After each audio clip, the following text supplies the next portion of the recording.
Good morning, everyone. Welcome to the Jamestown Foundation this morning. My name is Peter Mattis.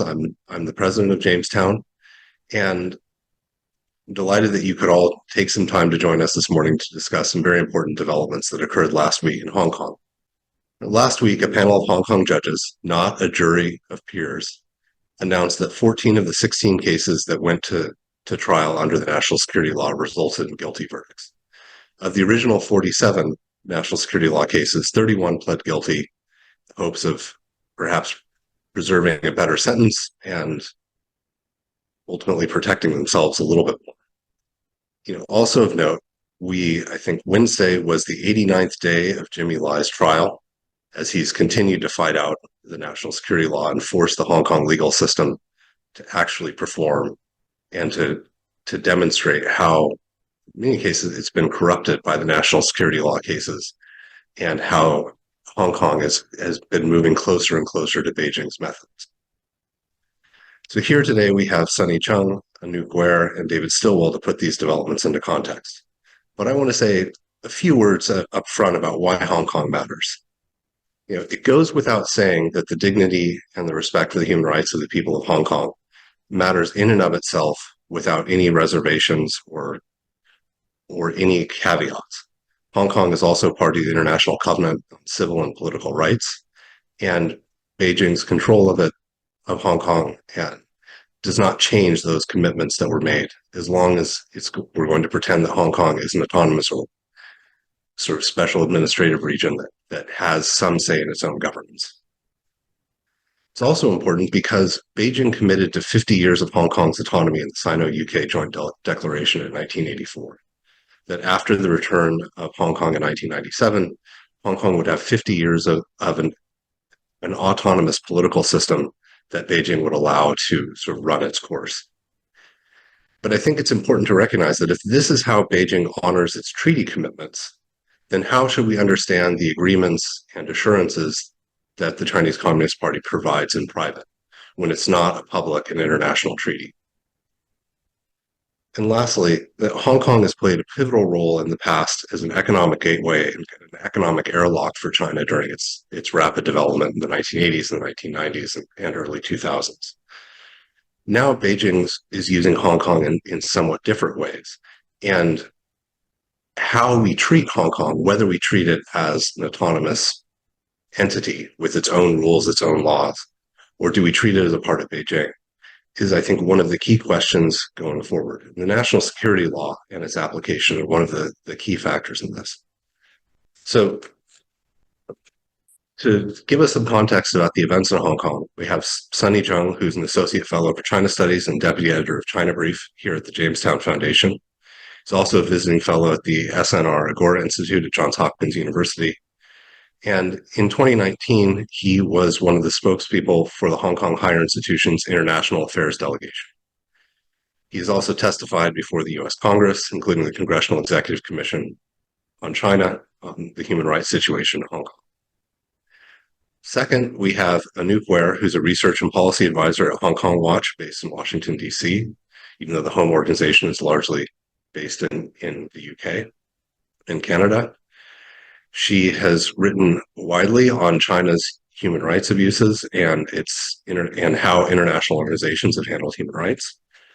And most notably, at least from my perspective, she previously interned for the Jamestown Foundation and has been a regular contributor to China Brief. And lastly, to help us understand the policy context around this is David Stillwell, who is the Assistant Secretary of State for East Asian Pacific Affairs from June 2019 to January 2021. Prior to that, he served in the US Air Force for 35 years as a Korean linguist at first and rose to be a brigadier general and the Asia advisor to the chairman of the Joint Chiefs of Staff. He also served as the US Defense Attaché in Beijing from 2011 to 2013 and is the director of the China Strategic Focus Group at US Indo-Pacific Command in Hawaii. He's currently a Fox Fellow for the Future Pacing Threat at the Institute of Future Conflict at the U.S. Air Force Academy, and he's also a board member of the Jamestown Foundation. So thank you all for joining us this morning. So over to you, Sunny, to provide context about how we've ended up in this place with the national security law. Thank you so much, Peter, for the introduction. My name is Sunny, and it's my honor to be here to join this panel to discuss the latest situation of Hong Kong. I'm going to discuss more about the 2019 movement, try to provide more context of the movement in order to kick off the discussion. The 2019 Hong Kong protests erupt with speed and intensity. At the heart of the protest was a controversial extradition bill proposed by the Hong Kong government. This bill, if passed, would have allowed for the transfer of suspects from Hong Kong to mainland China for trial. And for many Hong Kong residents, this represented a direct threat to the city's judicial independence and the freedoms they enjoyed under the one country, two system framework. This framework, established when the colonial British government handed Hong Kong back to China in 1997, promised the region a high degree of autonomy, including an independent judiciary and protection of rights not available in mainland China nowadays. The potential passage of the extradition bill was seen as a significant erosion of this protection, and there was a very great fear that individuals in Hong Kong could be subject to this kind of very fake and harsh legal system of mainland China, where the rule of law operates very differently compared to Hong Kong. This fear resonates deeply across various segments of society, from students and young professionals to business leaders and senior citizens and international community. The bill's implications transcend political affiliation and socio-economic backgrounds, uniting a broad cross-section of Hong Kong in opposition. The protests emerged organically and grew rapidly. Initially, peaceful demonstrations saw hundreds of thousands of people marching through the street. However, as the government remained unyielding, the protests escalated. Clashes with police became more frequent, and the demonstrator demands expanded beyond the withdrawal of the bill. They began calling for greater democratic reforms, an independent inquiry into police brutality behavior, and general universal suffrage. Several key incidents fueled the protester determination and anger. On July 21st, 2019, in Yuen Long, a mob of white-shirted men believed to be triad members attacked civilians at a train station. The police in Hong Kong did not intervene at all, and this incident was perceived by many as collusion between Hong Kong government, Beijing authority, and organized crime to intimidate protesters. This event really shaken public trust in the police and the government. And in November, the situation further escalated when police stormed Hong Kong universities, leading to some of the most violent clashes of the protests. Campuses turned into battleground as students and protesters fortified themselves against the police. This action by the law enforcement only deepened the resolve of the protest movement and intensified the calls for accountability and police reform. The scale and persistence of the protests revealed deep-seated discontent with Beijing increasing influence over Hong Kong's affairs. The city residents were not only fighting against a single piece of legislation, but were also expressing their broader concern about the erosion of their autonomy and freedoms. And this period was marked by some of the largest and most intense demonstrations in Hong Kong history or even human history, with millions participating at its peak. And in response to this escalating unrest, the Chinese government took a very decisive and controversial step. In June 2020, Beijing imposed the national security law on Hong Kong, bypassing the local legislature entirely without any consultation of Hong Kong people. The law criminalized acts of secession, subversion, terrorism, and collusion with foreign forces, with penalties ranging up to life imprisonment. The introduction of the NSL was a watershed moment, fundamentally changing Hong Kong legal landscape. And the primary purpose of the NSL was to help Beijing restore order and suppress the pro-democracy movement, which Beijing and Xi Jinping feel as a direct threat to its sovereignty and control over the region. The law's broad and thickly defined provision gave authorities sweeping power to crack down on dissent. Within months, the impact of the NSL was starkly evident. The most prominent example, despite the arrest of Jimmy Lai, is the mass arrest of the 47 pro-democracy activists, politician, and protest organizer in January 2021. These individuals were accused of subversion for their roles in organizing and participating in an unofficial primary election aimed at selecting pro-democracy candidates for the Legislative Council. And I was part of that. If I were in Hong Kong, I would have been also arrested along with the 47 peers. And this primary election, held in July 2020, saw 600,000 Hong Kongers casting their vote, despite the NSL already being in effect. The primary served not only to select candidates, but also to be a de facto referendum to demonstrate to the world that the people of Hong Kong continue to oppose the erosion for their freedoms and demand democratic reforms. The mass arrest of those involved in the primary sent a clear and chilling message to the people of Hong Kong. Dissident would no longer be tolerated. The NSL tried to crack down on the pro-democracy movement and curtail freedom that Hong Kong residents had long cherished. The swift and harsh application of the law marked a decisive shift towards authoritarian control, raising serious concern about the future of civil liberties and human rights in the region.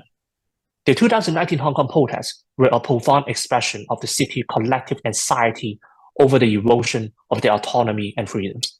The rapid escalation of this protest and the subsequent introduction of the national security law highlights the deep division between Hong Kong's aspiration for greater democracy and Beijing's determination to maintain control.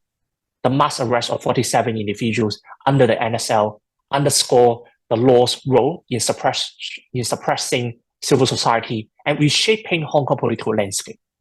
As we reflect on this event, I think it's very crucial to recognize that the enduring impact they will have in Hong Kong's future and the ongoing struggle for the rights and freedom in Hong Kong. I will stop here and I will let Anouk to explain more about the verdict of the 47. Thank you very much. Thank you very much, Sunny. And just a reminder that if you have any questions, please put them into the chat. And when we've gone through the panelists, I will ask a couple of questions myself, the moderator's prerogative, and then sort of turn it over to pull in those questions that have been put into the question and answer. So over to you, Anouk, to explain the significance of these cases. And I think there's also a question, if you're able to address it, about what happened to the thousands that were arrested during the protests themselves and where those cases now stand. But starting with an NSL 47, please. Hi, thank you so much to all the panelists, to Jamestown for organizing this, and thank you so much to Sunny for sharing your experiences and talking a bit about the trial. So the first point I wanted to answer immediately was about the thousands of people that were arrested. A lot of them are going through trials at the moment. We have a weekly political prisoners briefing. We also have a database, and we have been monitoring the people that have been arrested in relation to the 2019 protests, but also since then. And a lot of them are behind bars, or some have finished their sentences. They have been sentenced for a wide range of using previous laws, but also current laws. But there's definitely a clear indication that the laws are being used in very political ways. I think recently we had the anniversary of the Tiananmen massacre, and this was something that people in Hong Kong held a vigil for over 20 years, over 30 years. And we've seen this criminalized in recent years. I think at the start of this week, people were arrested for they were stopped for having the flashlight on their phone on, because that could be an attempt to commemorate the vigil. So definitely we're seeing lots of ways in which the law is being used against protesters, but also people today as well. So the verdict of the Hong Kong 47 is extremely significant because of the national security law and what this symbolizes. It's the biggest national security trial since the law was imposed on Hong Kong in 2020. As Sunny mentioned, it was imposed, written in Beijing without the consultation of the Hong Kong people. So it definitely sends a message that this is not something that we want or not something that we had a say in. And among the 47, as you mentioned, 31 pleaded guilty, 16 pleaded not guilty, and in the verdict last week, 14 of them were found guilty. So the next step is mediation, and then sentencing. So it's going to be a very, very long trial, and it's very painful to see that these people have been behind bars for over 3 years now. Many of them are former legislators or aspiring legislators. They were doing, as Sunny mentioned, a peaceful exercise in trying to have a democracy. And we definitely see that the Hong Kong government is using the national security law to criminalize an attempt at having a democracy, an attempt at opposing the government.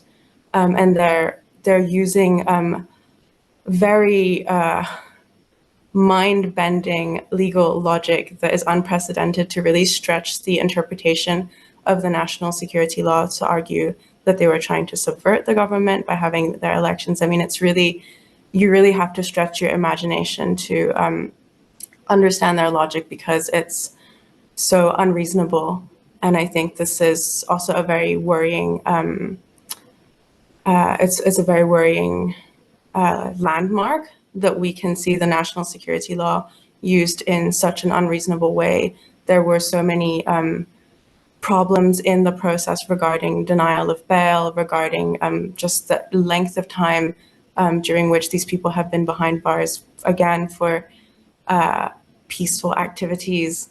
And so taking a step back, I want to talk a little bit briefly about the National Security Law of 2020, but also the recent Safeguarding National Security Ordinance 2024, and reflect a bit about what this trial means and how it relates to these two pieces of legislation and what the impact is for Hong Kong going forward.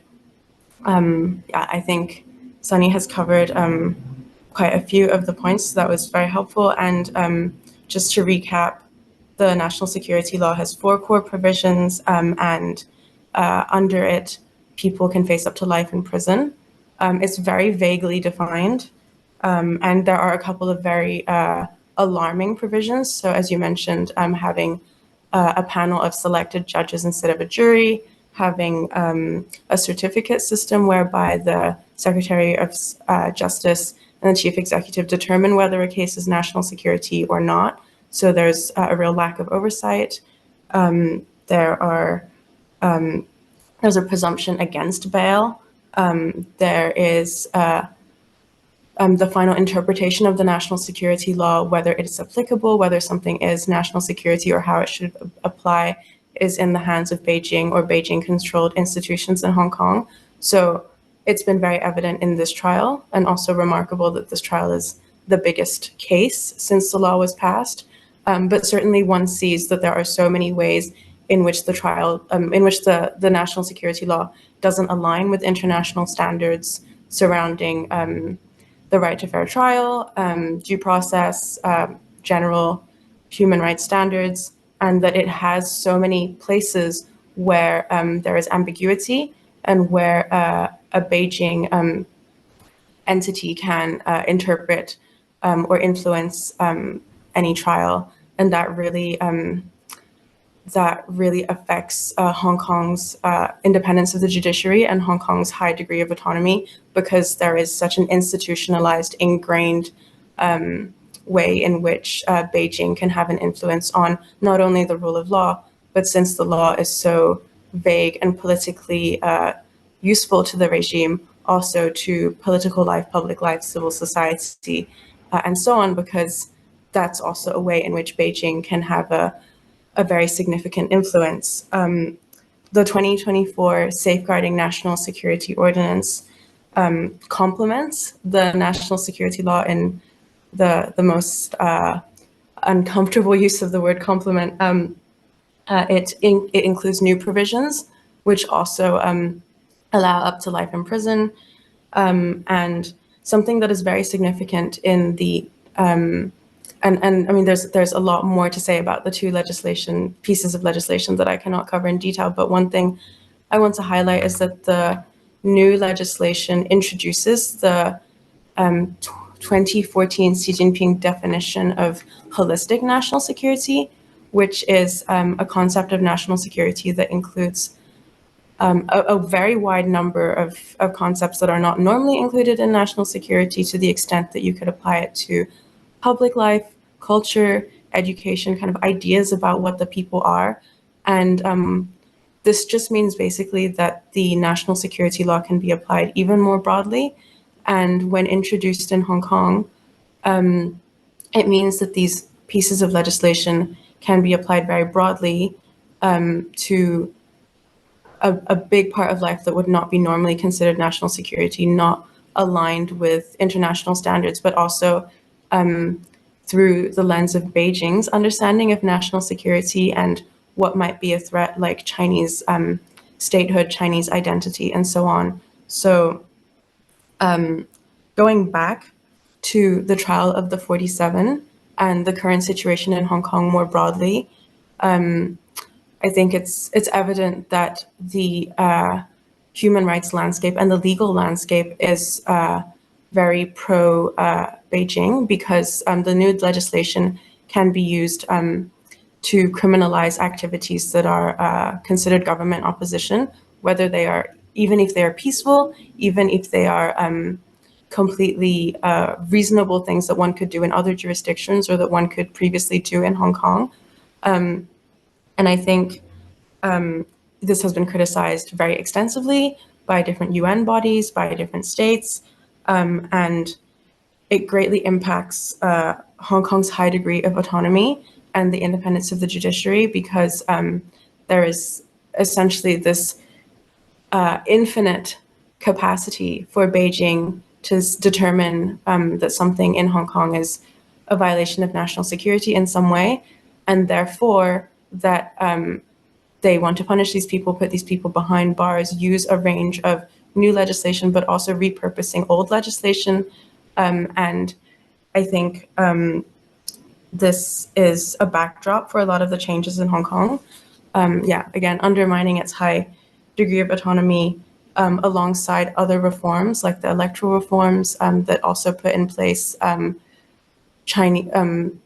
Beijing approved candidates in Hong Kong. And it's a way of systematically and institutionally incorporating the PRC's concepts and the PRC's priorities, and streamlining in a way the PRC's ability to control the future of Hong Kong. I think I'll leave it there, but happy to elaborate and looking forward to hearing David. Thank you very much, Anouk. And now over to you, Dave, in part because you were the assistant secretary when the State Department issued its probably strongest ever determination on the status of the autonomy of Hong Kong. And it was followed by an executive order to strip the special status. And I'd be curious if you could take us from that moment of the way that you guys pushed that out as it became clear that the NSL would be introduced, and what you've seen so far, and sort of where we go on policy. How much did we do? How much do we still have left?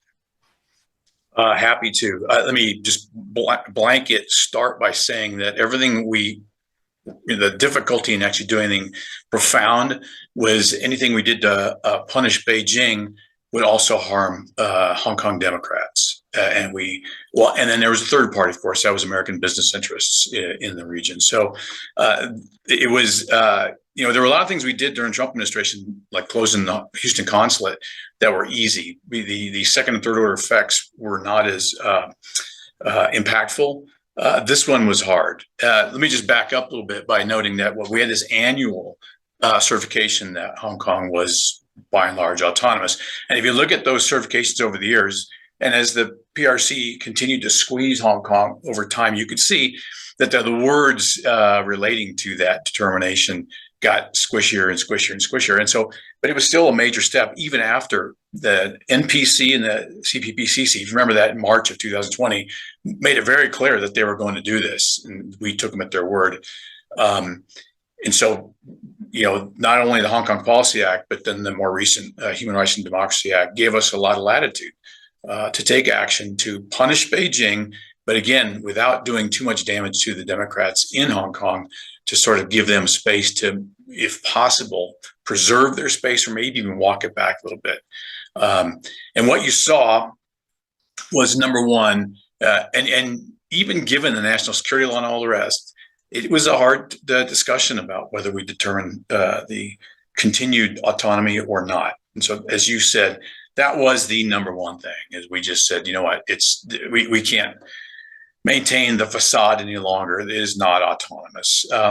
That then triggers a bunch of other things, though, in the law, not just in the Policy Act, but in the Human Rights and Democracy Act. And so, other things, these seem small, but again, they were a struggle. Is determining Hong Kong's status as a separate customs entity, territory.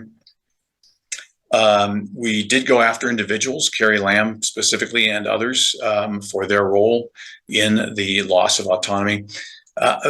But I guess, Peter, what I'm saying is that unlike other actions we took with respect to COVID, PRC, bad actions inside the United States, there wasn't a whole lot we could do directly on this one without then putting folks like Jimmy Lai and others in a worse position.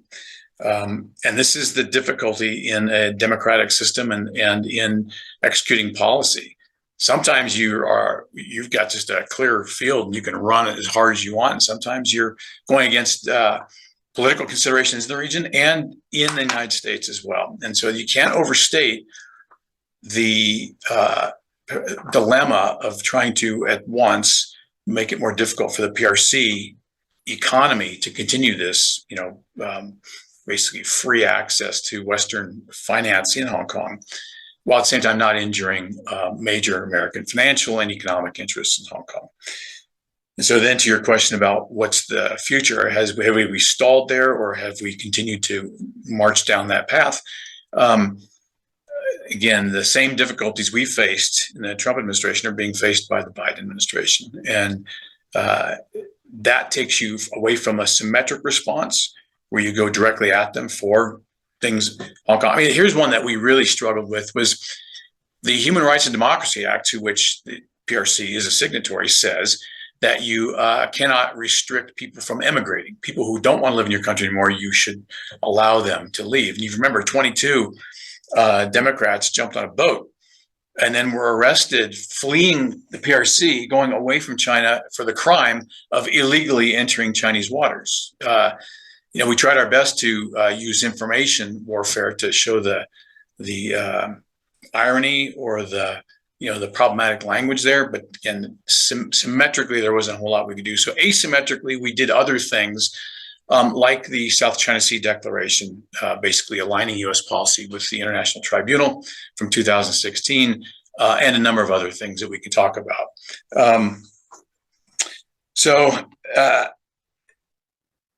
The PRC, I'll finish with this. Beijing, up to this time, did what it does best, and that's that boiling frog, where at no step that they took prior to the national security law was so outrageous as to force the United States to react, whether in terms of military, economic, or in this case, our own laws. But the rollout of national security law, which they previewed quite well, both with increased stationing of forces in Hong Kong, and then with the basically previewing from the NPC, CPPCC that they were going to do this to the actual enactment. So prior to their statement of this, we actually did impose some sanctions that there was a false hope of actually preventing them or deterring them from doing this. Again, nobody really had any hope these were going to be strong enough to stop. Beijing had been embarrassed enough in 2019. The protests of 2019 really went after the legitimacy of the Communist Party. And as you know, that is a major Achilles heel And so as you touch on those things, you can expect a strong response from the PRC, and you saw that after 2019. What comes next? I mean, in the end, I don't think you can avoid a complete takedown of the Hong Kong special status as a financial center. I mean, you're already hearing Singapore and others starting to rattle about maybe inviting some of these companies that are based in Hong Kong to move. Everybody sees the writing on the wall. The question is when. And again, is that just a normal reaction, or is that intended to deter further PRC abuse of Hong Kong? Again, I leave it to Sunny and Nook to determine if there is any possibility. Is there anything left of Hong Kong at this point? It sounds like the courts are still kind of operating, but not really. I don't think we're going to see them get any better over time. And I'll disclose this. My barometer of how Hong Kong's going was always the South China Morning Post. Great source for a long time. And then there was this weird phase, if you remember, where one day they would print some real pro-Beijing stuff, and the very next day they would go back to their basic roots. They'd print something that was really useful and oftentimes critical of what's going on in the PRC. You don't see that anymore. It is clearly, number 3 in the China Daily Global Times, now it's South China Morning Post, outward-facing media outlet. So I don't see it getting any better. I think we're going to have to really take a hard look. I hope to hear from others about what those financial penalties could be, and that includes HSBC. Just as a reminder, at that same time, UK was going through Brexit, if you recall, and the financial impacts of that, economic impacts on the UK, were going to be bracing, and then losing the ability for HSBC to generate profits out of Hong Kong was another consideration, and something we heard a lot about from our friends. I'll stop there. Thank you very much, Dave. And a reminder, if you have questions, please put it into the Q&A, and I'll sort of direct them around. But Dave made an important point about the concern about harming Hong Kongers. And I remember I was working as one of the staff directors of the Congressional Executive Commission on China at the time. I was quite concerned with this issue, and it became harder and harder to communicate with people like Sunny who are in Hong Kong. Certainly much harder to have an open conversation. And so that's the first question that I'd like to put to you, Sunny. This was people would say, well, we don't want to hurt people in Hong Kong, but very rarely were we hearing from Hong Kongers themselves about what the preference were. And if you could comment on that, because basically from that end of the summer of 2019, that's when a lot of public discourse had had to go underground, and you could no longer have the same kind of public expressions. So what were Hong Kongers thinking about this issue, and from your perspective? Thank you, Peter, for the question. I think 2 comments. First of all, is that in 2019 there were several public pollings and surveys done by very reputable university and academic institute to understand what were the mindset among the protesters, right? And especially, I was one of the student leaders who advocate for international community involvement and intervention in the Hong Kong situation. And I still remember very vividly that according to one of the polling, nearly like 80%, overwhelming majority of the Hong Kong protesters, they supported U.S. sanction on Hong Kong. And when we talk about sanction, it's like, sanctioning officials, judges, this kind of individuals and evildoers who should be held responsible for their behaviors and brutality and crackdown in Hong Kong. Because we know that Hong Kong is not a state, unfortunately, and that's why we need many help from the international community to help, counter and deter Beijing and Hong Kong government aggression. So this is my first comment. Hong Kong people would love to see sanction, I believe, and until now, I still believe they want to see U.S. action against evildoers on the ground, and that can really become a huge morale boost for people on the ground. And secondly, I would add that when we talk about sanction, when we talk about U.S. economic statecraft, I think the U.S. government has a lot of weapons and toolkits in this arsenal, right? We talk about sanction, we are not talking about the style like, North Korean sanction. We've tried to limit the export of like some critical resources, oil to Hong Kong. We are not talking about this kind of stuff, right?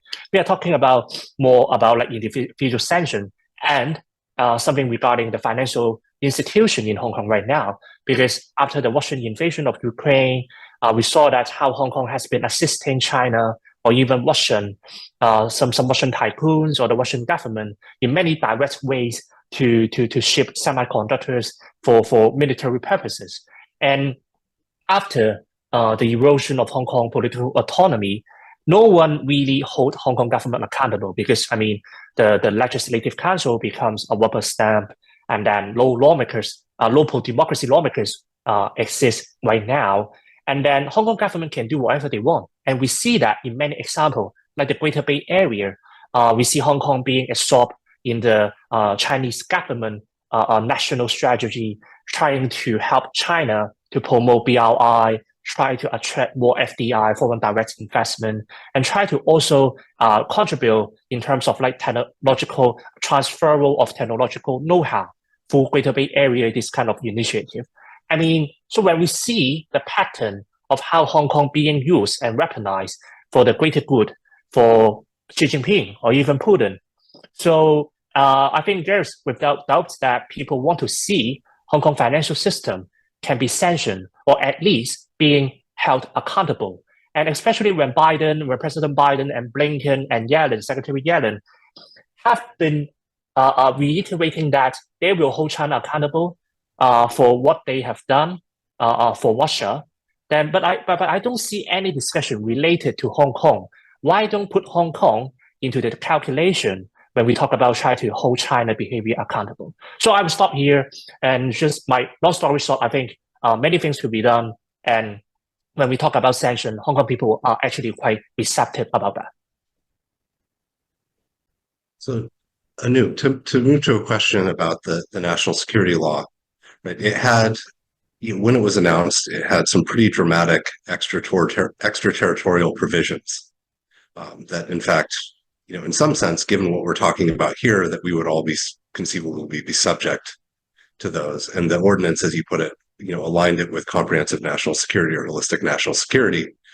And I think that we're all in danger of a little bit of historical nihilism among our conversation this morning.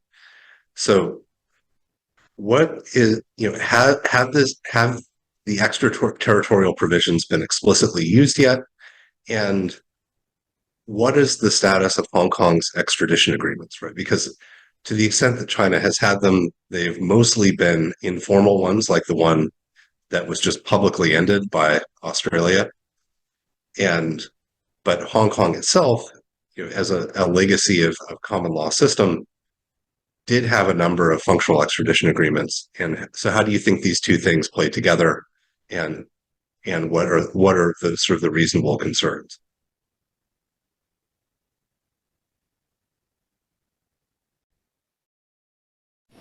Thanks so much. Yeah, I think that's a really great question. The first part about the extradition, the global jurisdiction and the extraterritoriality is found in Article 38 of the National Security Law, which I think has two key, there are two key components that are very concerning. So the first part is the extraterritoriality, which is that it could be used abroad, but also the global jurisdiction that theoretically, according to the way that the Hong Kong national security law is written, anyone of any nationality who violates the law in any place could be accused of violating the national security law, and this is not normal. This is not in compliance with international standards. That means that potentially anyone on earth could be charged if they criticize the Hong Kong government. It's completely absurd, and that's been criticized a lot by governments and the UN, but that hasn't changed. And then the new 2024 Safeguarding National Security Ordinance repeats that, but also adds a number of provisions that criminalize what they call like foreign collusion, foreign interference, and collusion with external forces, which again potentially criminalize activities with foreign organizations. So there's a real attempt to isolate Hong Kong from civil society, from think tanks, and potential critical voices outside, but then to also make Hong Kong people and other people afraid of criticizing the government, even if they're abroad. The new law also has articles that potentially cancel the passports of quote absconders abroad. So it's a threat to Hong Kong passport holders who might want to criticize the government abroad. I think it's concerning that there's so many different ways in which so many tools that the government can use against people who criticize them, and they can use different reasoning for each one of these tools, and that's not acceptable. It's not it's not in compliance with international standards. I think one thing that I see is that this sets a really dangerous trend, because Hong Kong has all of these tools, and they're definitely inspired by PRC, written by PRC, but it's not. They haven't been used very extensively, and I think that these tools are very attractive for like-minded regimes, authoritarian aspiring regimes, that they could use this legislation, or they could also introduce similar legislation in their regimes to also threaten activists abroad, or just civil society and academics abroad. I mean, the scope is huge, and I think it's important that we criticize and we push back on these articles, even though they seem quite technical and quite limited, because I think the scope and the impact that has is very concerning, and it's not a world that we want to move into, where anyone from any place could be accused of violating another country's national security law and so on. On the extraterritoriality, the answer is it's quite fragmented and complicated. A number of countries canceled or suspended their extraterritoriality agreements with Hong Kong after the national security law was passed. So that was a helpful sign. And in 2022, the European Court of Human Rights in Leo versus Poland issued a judgment that Chinese people couldn't be extradited to China because it would violate the European Convention of Human Rights, because they couldn't guarantee that someone wouldn't be tortured if they were taken back. So that's also very helpful. And the ruling was upheld by judgments in Italy, Sweden, and Cyprus since. So now, for not just an EU member, but a member of a party to the ECTHR, if they want to extradite someone to China, they will have to show that their decision is superior to the ECTHR judgment, which I think is a very unlikely scenario. But there's still a lot of questions, like, do Hong Kong people also fall within this decision? Would we be considered part of the group of people that shouldn't be extradited to China if you considered Hong Kong part of China? I think that's a big unknown. There's still questions about whether Hong Kong and China would abuse international institutions like Interpol against us. I think there is a lot of work to be done, and I think it would be very helpful for people like Sunny and me, but many, many others, to have clarity over our freedom to move. Well, it's worth noting that I believe at least one or two of the witnesses in the Jimmy Lai trial, I think there's fairly strong reasons to believe that they've been tortured to get testimony that they've provided. So Hong Kong has already in some ways moved down this road, and to the extent that they may say, well, it wasn't the Hong Kong authorities that did it. Well, if you're moving a witness across borders, perhaps maybe not the best defense of the Hong Kong system. So got a question from Michael West that I think goes to you, Dave. So at what threshold, if any, would the U.S. consider breaking the dollar peg, so the linchpin of Hong Kong's financial system? Right? Because you can kind of note that we're in some ways recognizing two central banks within the PRC, the way that we're handling things. We talked endlessly about that. I thought that would have been a no-brainer. We did mention the HSBC and the UK concerns about impacts on their own economics in there. So that to me is the right choice, but it's also a more nuclear option in that, in the same way we want to preserve Hong Kong citizens without, we don't want to hurt them while we punish Beijing. We're going to end up hurting other non-Hong Kong interests, while at the same time, I think sending a strong message with respect to Beijing. On that last topic, I just wanted to raise two things. We all scoffed at extraterritoriality aspects of national security law, but if you rewind about 2 years back, you remember the idea of cyber sovereignty, where Beijing said that any information that touches on China anywhere on the World Wide Web was subject to their control, censorship, et cetera. This just seems an extension of that. And how that seems to be working isn't that they are going to extradite legally. They're going to use fox hunt and other things to put people on tramp, steamers to get them back to the PRC, and then from there, then they can punish them. Again, we're seeing that actually happening more and more. Police stations set up in foreign countries that are executing Chinese law extraterritorially. Over. We've got another question from Matt Brazil. Said it seems that Beijing is shaping Hong Kong to more and more closely resemble a mainland Chinese city in allowed public behavior. So what aspects of Hong Kong's political, economic, and social life still remain separate or different than in the PRC mainland? And in other words, what has been preserved and what is likely to remain? So I think that's a question for Sunny, if you want to start, and then maybe Anouk, if you want to follow up. Sure. Perhaps I can start first. And then regarding this question, I would say, as mentioned, I think the political autonomy or even economic autonomy is already long gone, right? I mean, the one country, two system is proven to be failed. And then we already witnessed how Hong Kong political system, especially now without scrutiny from the civil society, all pro-democracy lawmakers are gone.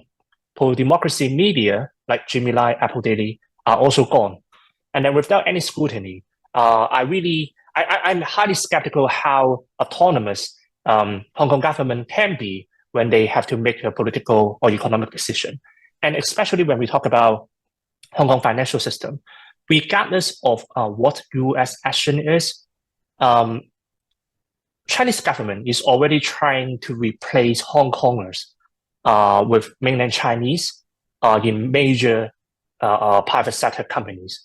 When you look at some major Western consultancy like McKinsey, Goldman Sachs, the Greater China region sector they have in Hong Kong, you look at the executive director list, right? Most of them are already mainland Chinese. They're replacing Hong Kongers in Hong Kong. So I think this is also for the reason that Hong Kong is already being absorbing to be a part of the Greater Bay Area, and in order to serve the Greater Bay Area, actually Chinese government would also prefer hiring mainland Chinese instead of Hong Kongers who traditionally have limited knowledge of mainland actually. So when Hong Kongers are also being replaced in the financial system, I would say this kind of economic decision is not really up to Hong Kongers, especially when you also look into some regional plans, as mentioned, the Greater Bay Area, and some technology and innovation national strategy implemented by the PRC. We witness Hong Kong government is not being invited in that consultation too. And then the Beijing government would just impose something and ask the Guangdong province to follow, and Shenzhen government to collaborate with the Hong Kong government. So that's it. So I would say in terms of political and economic autonomy, I think there's very limited evidence to believe that Hong Kong government can remain autonomous and independent. However, I would say regarding the social life, I think it's kind of still quite separate. And that is something that Hong Kongers have been trying very hard to maintain their unique identity. So, So I'm not worried about this kind of like back to the question regarding like U.S. sanctions or international intervention, right? Because the Hong Kongers, the reason why they can survive and thrive is due to their social life and cultural identity, and none of this like U.S. sanction or international intervention would sabotage this kind of like cultural identity. Hong Kongers remain strong this identity. So as long as I think the international community can foster a friendly environment to allow free flow of information and try to support some diaspora media works in order to like disseminate the authentic information to combat the Beijing disinformation and propaganda on the ground. I can see that, I mean, Hong Kong identity will remain, and then I'm still optimistic about the social life of Hong Kongers can be sustained in the foreseeable future. Yeah. Do you have a quick add-on to that? Yeah, one interesting statistic I wanted to share was that as of, I think this month or last month, 210,000 Hong Kong people have applied for the BNO scheme in the UK. Thousands of others have gone to Canada, Australia, and a number of other countries. And I think yesterday the Hong Kong government announced that 290,000 Chinese people, mainly Chinese people, have applied for the Hong Kong visa talent scheme. So I think there's a very clear migration pattern where people who are dissatisfied with the Hong Kong government leave, and they're replaced primarily with people from the mainland, and that causes a big demographic shift from the people in roles of leadership that Sunny mentioned, but also to the language that is spoken by children at school. And so I think that's reflective of the analysis that Sunny gave. I agree with Sunny that I think a lot of social life or individual life is still quite separate from the government. And so it would be easy to say, oh, Hong Kong is just a part of China. We cannot do anything, but I really hope that people don't give up on the Hong Kong people, because there is so much.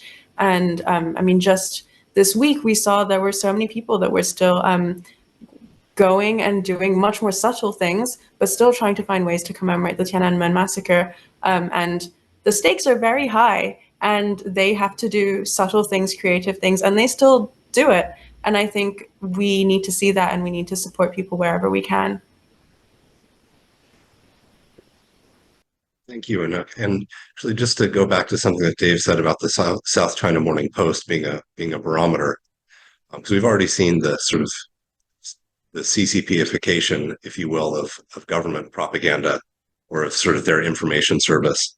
But it's worth noting that one of those great reporters from the South China Morning Post, Minnie Chan, disappeared, I believe, back in November, and she remains unknown. And the response from the SMP in response to inquiries is to say she's taking personal leave in Beijing. We're in touch with her family, and it would be irresponsible and unethical to suggest that anything untoward has happened to her. I think for the last question before we wrap up, I'd like to pass it to Dave again. Is how well do you think the U.S. government saw what the party was doing in Hong Kong and sort of the subversion that was taking place in the city? And, if we saw it well, why did we see it well? If we didn't, then what was the source of that misunderstanding? Why didn't we see it and start responding sooner? I remember a meeting we had in the White House in August, like at midnight, on some, stuff that we were watching very closely and looked like was going to turn into something much bigger. As it worked out, it manifested about 6 months later. But to your point, it wasn't as though we were ignoring this. Now, the COVID, which we started getting hits on from the Wuhan consulate in December of 19, began to take all of our attention. But that was only for about the first 2 months. So starting up again in about March 2020, this became a major concern, especially when we saw the NBC telegraph what it was going to do. So it wasn't as though we stood by watching the answer, as you've heard me say, and call it an excuse, but it really is no demonstrative thing you can do, like closing a consulate, to punish the PRC for this without causing extensive damage to people who we try not to damage. So we did see it. I don't want to trivialize all this, but I do think that there are ways that we can prevent further PRC intrusion and manipulation of Hong Kong by pointing out the Newtonian aspects of what you do. Everybody thinks that PRC can act with impunity and not suffer consequences for shutting down coal imports, say when Australia, to punish Australia for, having the comeuppance or having the gall to suggest that we investigate the origins of the pandemic. But the funny thing is that when you boycott all that, embargo all that coal, all of a sudden your own coal supplies dropped considerably, and Northeast China 2 winters ago suffered from that. So as we look at these things, as we message the PRC, we should remind them that what you do in Hong Kong directly affects Taiwan. Again, not to use Hong Kong in that way is to sort of to use it for the wrong way. Do what we do for the right reasons, but at the same time use it as a tool and a lever to say what you do coming up here. I mean, the election of 2020 in Hong Kong was entirely remember the 2018 election didn't go that well. In terms of basically maintaining Taiwan distance. So if we can message Beijing on that, that might be enough to deter them from taking further undesirable steps. Again, that's one way. It's not an entirely satisfying way of dealing with this, but it is a way. But to take the question to a broader context, because you've spent a variety of positions, not simply as a policymaker, but as someone who was watching the PRC and trying to understand the party's intentions. So if you back out of your time at the State Department and think more about sort of the 2000s and the 2010s, how well do you think we did in understanding Beijing's moves in Hong Kong and sort of responding appropriately? To my wonderful Intel colleague, I would say that you can know lots of stuff, but I do think the PRC strategically played that boiling frog scenario quite well. No individual action was so egregious that generated us to take strong steps like the declaration on continued Hong Kong autonomy. It wasn't until they did the national security law they took that major step that we were able to do it. So there's understanding what they're doing, but then there's then policy actions you take based on that. You can convince the American people, you can convince the world that what you're doing isn't a giant mistake. So yes, we did understand, and they were playing it quite well. But then Xi Jinping came in and he started like racing to grab the golden coin at the end of this. And again, that's a question we should ask at some point: is he running away from a pack of dogs that's about to run him down and kill him? Or does he see the goal in sight and thinks that if he accelerates now, he'll achieve that before we can all respond? Thank you very much for that answer. And thank you, Dave and Sunny and Anouk, for participating in the discussion. Obviously, we'll all be looking forward to see what happens with Jimmy Lai's trial and how successfully they can keep forcing the Hong Kong government to twist itself in knots to preserve some semblance of judicial process. But thank you very much for the discussion and your time, and to the audience for attending and listening this morning.